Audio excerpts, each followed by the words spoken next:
નમસ્કાર, આપ જોઈ રહ્યા છો સ્પાર્ક ટુડે ન્યૂઝ। જૂનાગઢ કૃષિ યુનિવર્સિટી દ્વારા જૂનાગઢ ખાતે જૂનાગઢ કૃષિ યુનિવર્સિટીના વિવિધ પેટા કેન્દ્રો ખાતેની હવામાન વેધશાળામાં દૈનિક હવામાનના અવલોકનો લેતા કર્મચારીઓ માટે એક દિવસીય તાલીમ કાર્યક્રમ યોજાયો હતો, જેમાં 25 તાલીમાર્થીઓએ તાલીમ મેળવી હતી।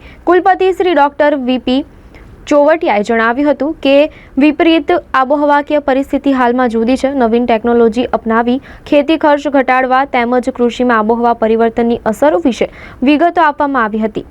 દૈનિક હવામાનના અવલોકનો લેતા કર્મચારીઓ વધુ ચોકસાઈપૂર્વક અવલોકનો લેવામાં આવે તે માટે સૂચન કરવામાં આવ્યું હતું। વિસ્તરણ શિક્ષણ નિયામક ડોક્ટર એનબી જાવેદ ડિજિટલ માધ્યમથી વધુમાં વધુ ખેડૂતની નજીક રહીને ખેડૂતોને માહિતીગાર કરવા અનુરોધ કર્યો હતો। આ કાર્યક્રમમાં કુલસચિવ ડોક્ટર વાય.એચ.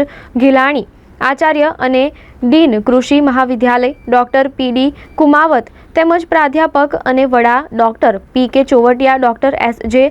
સિંધી, મદદનીશ પ્રાધ્યાપક ડી.આર. વધાસિયા, નિયંત્રણ અધિકારી ઉમેશ પરમાર, એગ્રોમેટ ઓબ્ઝર્વરે આ તાલીમ કાર્યક્રમમાં તાલીમાર્થીઓને તાલીમ આપી માર્ગદર્શન આપવામાં આવ્યું હતું।